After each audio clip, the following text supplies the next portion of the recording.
ಸುದ್ದಿ. ಇದು ಏಷ್ಯಾನೆಟ್ ಸುವರ್ಣ ನ್ಯೂಸ್ ನ ಎಕ್ಸ್ಕ್ಲೂಸಿವ್ ಸುದ್ದಿ. ಡಿಸಿಎಂ ಡಿಕೆಶಿಗೆ ಶುರುವಾಯಿತು ಮತ್ತೊಂದು ಸಂಕಷ್ಟ.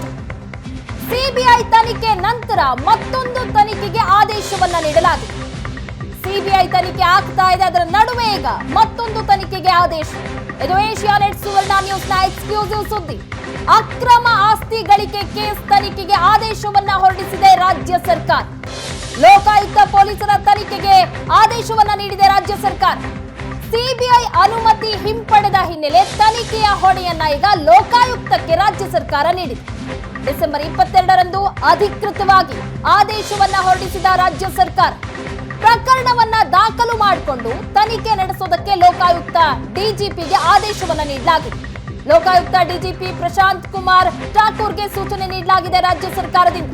2020ರಲ್ಲಿ ಸಿಬಿಐ ದಾಖಲಿಸಿದ್ದ ಎಫ್ಐಆರ್ ನಂಬರ್ 10A ವರ್ಗಾವಣೆ ಮಾಡಲಾಗಿದೆ. ಸರ್ಕಾರದ ಆದೇಶದಂತೆ ತನಿಖೆಯನ್ನ ನಡೆಸೋದಕ್ಕೆ ತಂಡವನ್ನ ರಚನೆ ಮಾಡಲಾಗ್ತಾ ಇದೆ. ಹೊಸದಾಗಿ ಎಫ್ಐಆರ್ ದಾಖಲಿಸಿ ತನಿಖೆಯನ್ನ ನಡೆಸಲಿರುವಂತಹ ಲೋಕ ಪೊಲೀಸರು. ಬಗ್ಗೆ ಹೆಚ್ಚಿನ ಡೀಟೇಲ್ಸ್ ಕೊಡ್ತಾರೆ ನಮ್ಮ ಪ್ರತಿನಿಧಿ ರಮೇಶ್. ಈಗ ಈ ಪ್ರಕರಣ ಏನಿದೆ ಬಹಳ ಇಂಟ್ರೆಸ್ಟಿಂಗ್ ಹಂತದಲ್ಲಿದೆ. ಯಾಕಂದ್ರೆ ಒಂದು ಕಡೆ ಸಿಬಿಐ ತನಿಖೆ ಮುಕ್ಕಾಲು ಭಾಗ ಮುಗಿದ ನಂತರ ಕ್ಯಾಬಿನೆಟ್ನಲ್ಲಿ ತೀರ್ಮಾನ ತೆಗೆದುಕೊಳ್ಳಲಾಗುತ್ತೆ. ಈಗ ಲೋಕಾಯುಕ್ತಕ್ಕೂ ಕೂಡ ಅದನ್ನ ಹ್ಯಾಂಡ್ ಓವರ್ ಮಾಡಲಾಗಿದೆ. ಹಾಗಾದ್ರೆ ಈ ಒಂದೇ ಪ್ರಕರಣದ ತನಿಖೆ 2 ತನಿಖಾ ಸಂಸ್ಥೆಗಳು ಈಗ ನಡೆಸುತ್ತಾ? ಹೈಕೋರ್ಟ್ನ ಆದೇಶ ಏನಾಗುತ್ತೆ? ಇಂಥ ಹಲವು ಪ್ರಶ್ನೆಗಳಿದೆ ಈ ಪ್ರಕರಣದಲ್ಲಿ. ನೀವು ಪೋಷಕರಾಗಲು ಕಾಯುತ್ತಿದ್ದೀರಾ? ಚಿಂತಿಸದಿರಿ. ಓಯಾಸಿಸ್ ಫರ್ಟಿಲಿಟಿ 90,000 ದಂಪತಿಗಳ ಜೀವನದಲ್ಲಿ ಸಂತೋಷವನ್ನು ತಂದಿದೆ. 7825893601ಗೆ ಕರೆ ಮಾಡಿ. ಅತ್ಯದ್ಭುತ ರಿಯಾಯಿತಿ ಪಡೆಯಿರಿ ಹಾಗೂ ಎಲ್ಲರಿಗೂ ಗುಡ್ ನ್ಯೂಸ್ ಕೊಡಿ. ಶ್ವೇತಾ, ಅಂದ್ರೆ ಒಂದು ಪ್ರಕರಣ ಯಾವ್ದಾದ್ರು ಒಂದು ತನಿಖಾ ಸಂಸ್ಥೆಯಲ್ಲಿ ಮಾತ್ರ ನಡಿಬೇಕಾಗತ್ತೆ, ಅಂದ್ರೆ 2 ಕಡೆ ನಡಲಿಕ್ಕೆ ಸಾಧ್ಯ ಇಲ್ಲ. ಆದ್ರೆ ರಾಜ್ಯ ಸರ್ಕಾರ ಕ್ಯಾಬಿನೆಟ್ ನಿರ್ಧಾರವನ್ನ ಮಾಡಿ 2019ರಲ್ಲಿ ಯಡಿಯೂರಪ್ಪ ಸರ್ಕಾರ ಏನೋ ಸಿಬಿಐಗೆ ಅನುಮತಿಯನ್ನ ಕೊಟ್ಟಿತ್ತು, ಅನುಮತಿಯನ್ನ ವಾಪಸ್ ತೆಗೆದುಕೊಳ್ತಾರೆ ಕ್ಯಾಬಿನೆಟ್ ಡಿಸಿಷನ್ ಮಾಡಿ.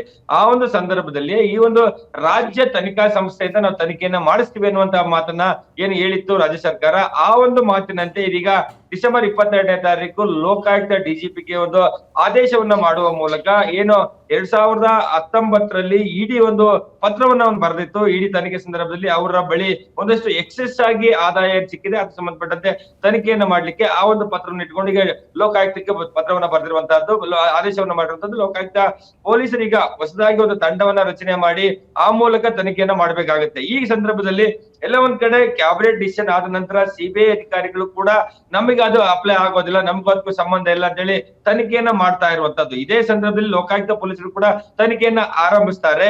ಸೊ ಈ ಮಧ್ಯೆ ಅಂದ್ರೆ ಜನವರಿ 5ನೇ ತಾರೀಕು ಹೈಕೋರ್ಟ್ ನಲ್ಲಿ ಒಂದು ಅರ್ಜಿ ವಿಚಾರಣೆಗೆ ಬರುತ್ತೆ. ಬಸನಗೌಡ ಪಾಟೀಲ್ ಯತ್ನಾಳ್ ಅವರು ಕೂಡ ಕ್ಯಾಬಿನೆಟ್ ಆದೇಶವನ್ನ ಪ್ರಶ್ನೆ ಮಾಡಿ ಒಂದು ರಿಟ್ ಅರ್ಜಿಯನ್ನ ಸಲ್ಲಿಸಿದ್ರೆ, ಆ ರಿಟ್ ಅರ್ಜಿ ವಿಚಾರಣೆ 5ನೇ ತಾರೀಕು ಬರುತ್ತೆ. ಅವತ್ತು ಕೂಡ ರಾಜ್ಯ ಸರ್ಕಾರ ಹೈಕೋರ್ಟ್ ಗಮನಕ್ಕೆ ತರುವಂತ ಕೆಲಸವನ್ನ ಮಾಡ್ತಾರೆ. ಅಂದ್ರೆ ಅಂತಿಮವಾಗಿ ಕ್ಯಾಬಿನೆಟ್ ತೆಗೆದುಕೊಂಡ ನಿರ್ಧಾರ ಸರಿನಾ ಇಲ್ವಾ ಅನ್ನುವಂಥದ್ದು ಹೈಕೋರ್ಟ್ ನಲ್ಲಿ ಅಥವಾ ಸುಪ್ರೀಂ ಕೋರ್ಟ್ ನಲ್ಲಿ ಒಂದು ಹಂತದಲ್ಲಿ ಅದು ರೆಕ್ಟಿಫೈ ಆಗುತ್ತೆ, ಅದು ಸರಿ ಇಲ್ಲ ಅನ್ನುವಂಥದ್ದು. ಈ ಮಧ್ಯೆ ರಾಜ್ಯ ಸರ್ಕಾರ ಡಿ.ಕೆ. ಶಿವಕುಮಾರ್ ಅವರ ವಿರುದ್ಧ ಒಂದು ಅಕ್ರಮ ಆಸ್ತಿ ತನಿಖೆಯಿಂದ ಅದು ಸಿಬಿಐದಲ್ಲಿ ಬೇಡ, ನಮ್ಮ ರಾಜ್ಯ ತನಿಖಾ ಸಂಸ್ಥೆಯಿಂದ ಮಾಡಿಸ್ತೀವಿ ಅಂತ ಏನೋ ಒಂದು ಹೇಳಿಕೆಯನ್ನ ಕೊಟ್ಟಿದ್ರು. ಆ ನಿಟ್ಟಿನಲ್ಲಿ ಈಗ ಆದೇಶವನ್ನ ಮಾಡಿರುವಂತದ್ದು. ಆ ನಿಟ್ಟಿನಲ್ಲಿ ಲೋಕಾಯುಕ್ತ ಪೊಲೀಸರು ಕೂಡ ಈ ಒಂದು ತನಿಖೆಯನ್ನ ಆರಂಭಿಸಲಿಕ್ಕೆ ಎಲ್ಲ ರೀತಿಯ ಸಿದ್ಧತೆಯನ್ನ ಮಾಡ್ಕೊಳ್ತಾ ಇರುವಂತದ್ದು. ನಮಗೆ ಉನ್ನತ ಮೂಲಗಳಿಂದ ಸಿಕ್ಕಂತ ಮಾಹಿತಿ ಪ್ರಕಾರ ಜನವರಿ 5ನೇ ತಾರೀಕು ಅಂದ್ರೆ ಶುಕ್ರವಾರ ಹೈಕೋರ್ಟ್ ಗಮನಕ್ಕೆ ತಂದು ಹೈಕೋರ್ಟ್ ಒಂದು ಅಭಿಪ್ರಾಯದ ಮೇಲೆ ತನಿಖೆಯನ್ನ ಆರಂಭಿಸಲಿಕ್ಕೆ ಒಂದು ಸಿದ್ಧತೆಯನ್ನ ಮಾಡಿರುವಂತದ್ದು. ಈ ಮೂಲಕ ಎಲ್ಲ ಒಂದ್ ಕಡೆ ಡಿ.ಕೆ. ಶಿವಕುಮಾರ್ ಅವರು 2013ರಿಂದ 2018ರವರೆಗೆ 74,93,00,000 ಎಕ್ಸೆಸ್ ಆಗಿ ಏನೋ ಅವ್ರ ಬಳಿ ಆದಾಯ ಸಿಕ್ಕಿತ್ತು ಅನ್ನುವಂಥದ್ದೇನೋ ಎಫ್ಐಆರ್ ನ ದಾಖಲು ಮಾಡ್ಕೊಂಡಿದ್ರು ಸಿಬಿಐ. 2020ರಲ್ಲಿ 10(a) ಅನ್ನುವಂತ ಎಫ್ಐಆರ್ ದಾಖಲು ಮಾಡ್ಕೊಂಡಿದ್ರು. ಆ ಎಫ್ಐಆರ್ ಅನ್ನೇ ಲೋಕಾಯುಕ್ತಕ್ಕೆ ವರ್ಗಾವಣೆ ಮಾಡಿದ್ವಿ ಅಂತೇಳಿ ನೋಟಿಫಿಕೇಶನ್ ಹೊರಡಿಸಿರುವಂತದ್ದು.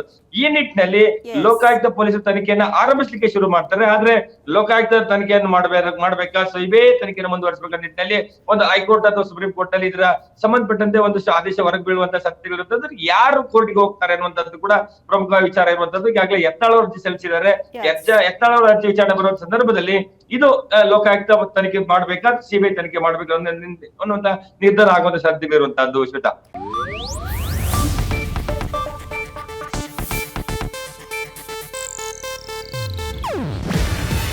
ಇದು ಏಷ್ಯಾನೆಟ್ ನ್ಯೂಸ್ ನೆಟ್ವರ್ಕ್ ಪ್ರಸ್ತುತಿ.